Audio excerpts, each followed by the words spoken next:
What are you waiting for? There is another who wishes to take part in the ceremony. And I cannot disregard their intentions. I must wait for them to arrive. Another?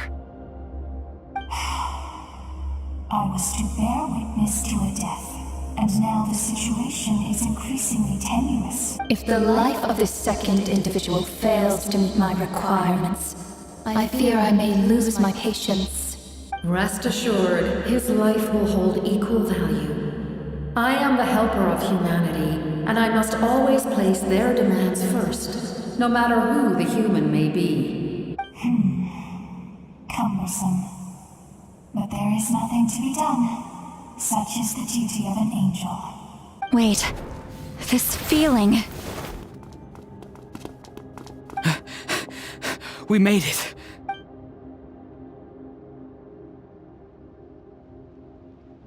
Thank you for showing me the way. The captain? The other individual you mentioned. It was him? Indeed. Like you, he carries many lofty ideals. Malwika, I understand how you feel, and if I were an ordinary mortal, I would have no reason to stop you. But like you, I've been waiting for this day for too long, and I can offer a better solution. You created this new future, and you deserve to guide its direction. Your life should not end here. But death is the end I have been trying to reach all along. I have come this far to use my death to open the gates of the ley lines to my people. Your people? That's right. They have been with me for the past 500 years. But how? Carrying that many souls within you? There's no way you could keep your consciousness intact. Besides, you weren't affected by the source mechanism like I was. Do you still remember the voice that you heard? It came from my heart. With the help of technology from Conria, my heart was modified to convert memories and souls from the ley lines into knowledge.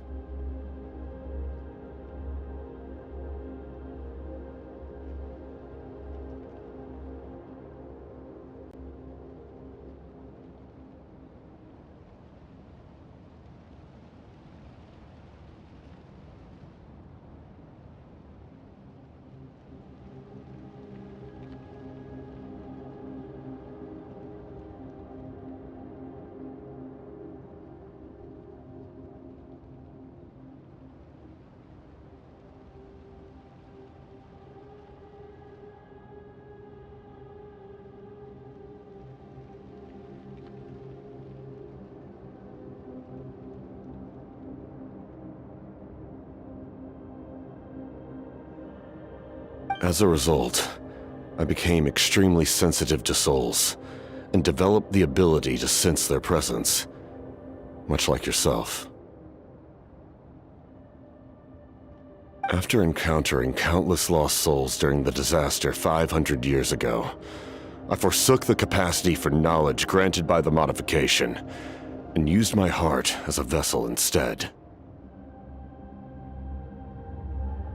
The lives of my comrades, as well as many Natlanese, have been stored here ever since.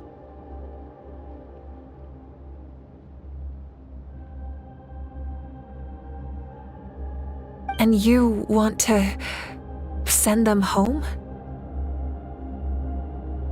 Yes, the ley lines will not accept them. But by merging my existence with the Lord of the Night, I can become master of the ley lines and change the rules entirely.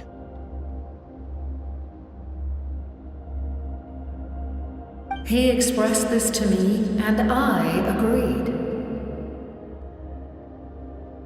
The captain envisions a kinder and fairer set of rules for humanity.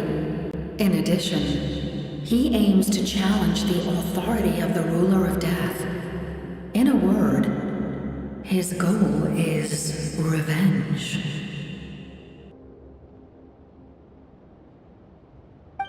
Revenge? After all, it's because of her that I bear the curse of immortality, the curse of absolute life. I now understand that which you seek. Then, bear witness to my resolve and hatred.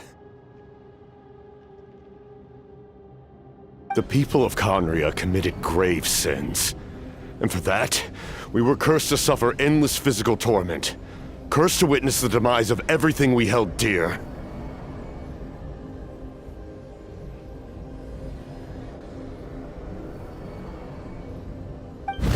But most of us were innocent. Most of us knew nothing of the Five Sinners' exploitation of abyssal power. Myself included.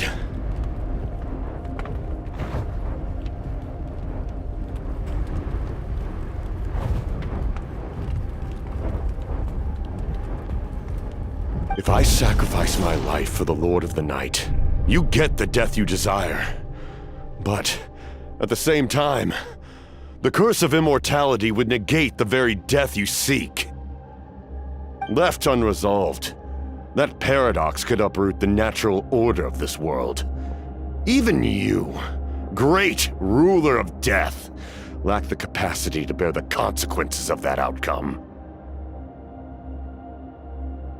Your curse is now the tool with which I will overturn the oppression of the gods. This is my challenge to you. Forsake one of your rules. The choice is yours. Your new heart has limitless potential, and you have wielded it with bravery and honor. I grant you the title of Sentinel Knight. Like the four pillars of strength, you will continue to safeguard the glory of Conria. The glory of Conria. Our land, our dignity, and every comrade who fights alongside us. The Night Kingdom is almost destroyed.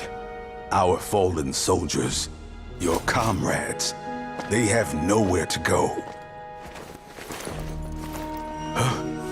What are you doing? Are you taking all their souls with you? You're just an ordinary person. You can't bear that kind of burden. No hero should have to wander alone.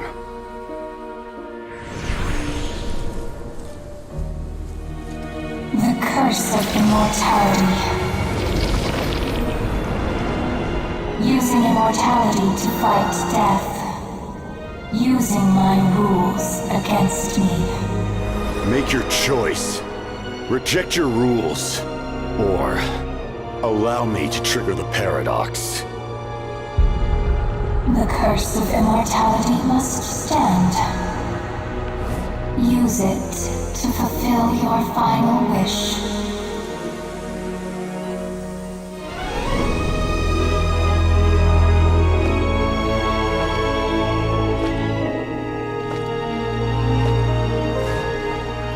Well fought, my lord. Thank you for everything.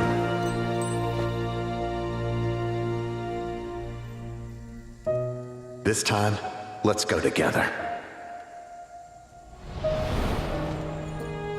Yes. Let's go together.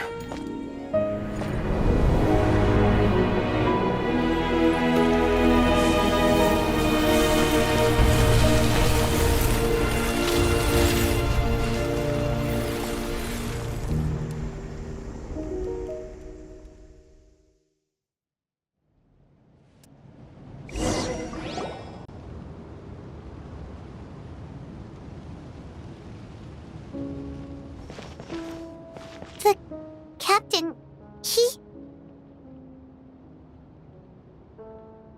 The curse of immortality still exists. Does that mean the captain will never move from this place?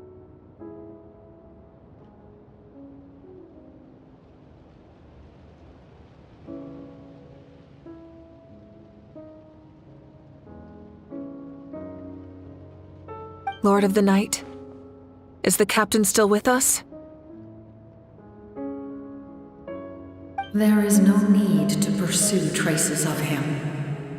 For those cursed with immortality, release from the mortal coil is the greatest form of peace.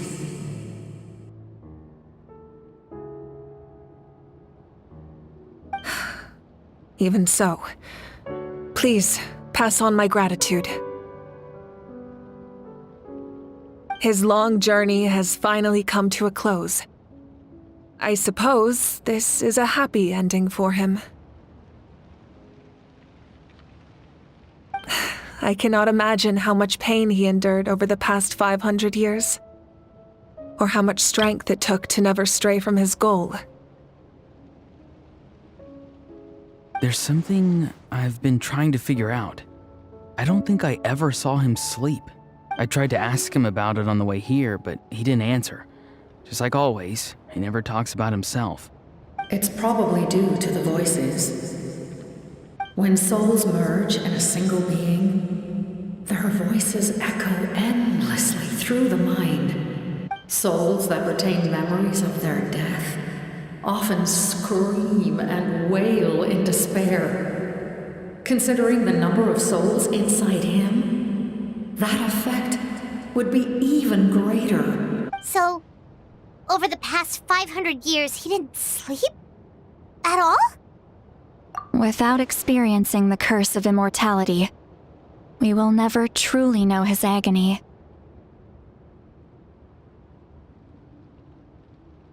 But I can see why his hatred for the ruler of death was so strong.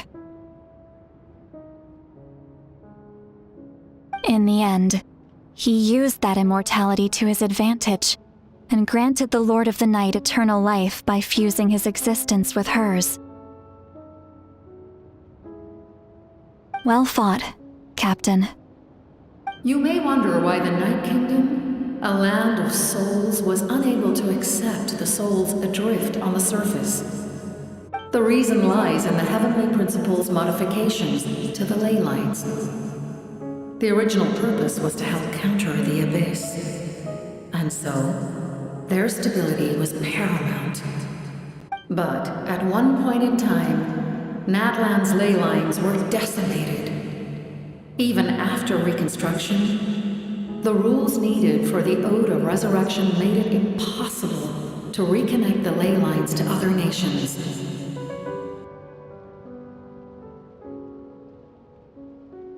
That unique quality is precisely what drew the captain to Natlan.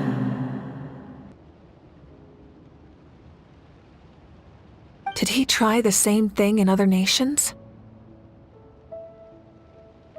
Yes, but all those attempts ended in failure.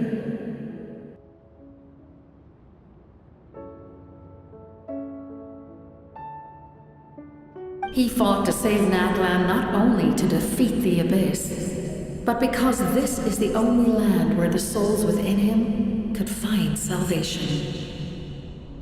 We met not long ago to talk about that very possibility, and I confirmed the feasibility of his plan.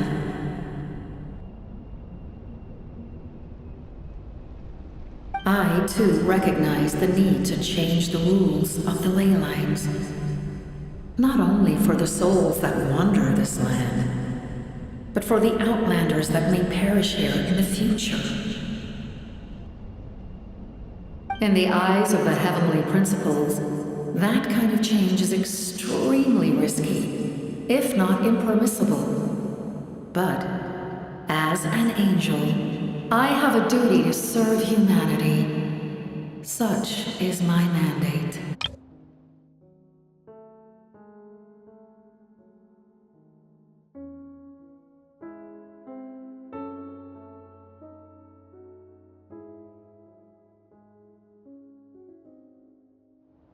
Thank you for everything.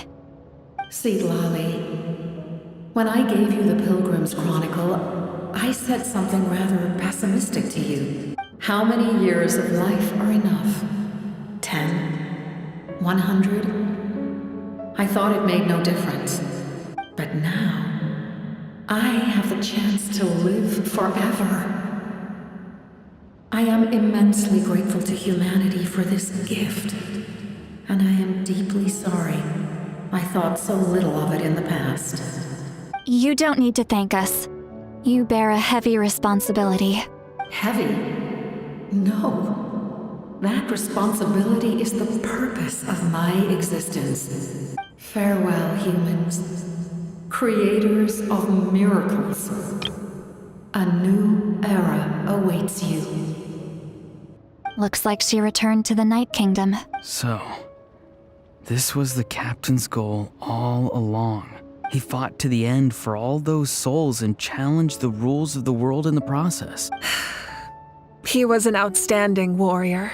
He took on a burden that was meant for me and even brought about a better outcome. It would seem I lost this duel. He was right. Natlan needs a leader to guide its future.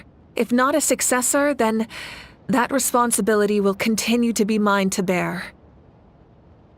But for now, let us pay our final respects to this fallen hero.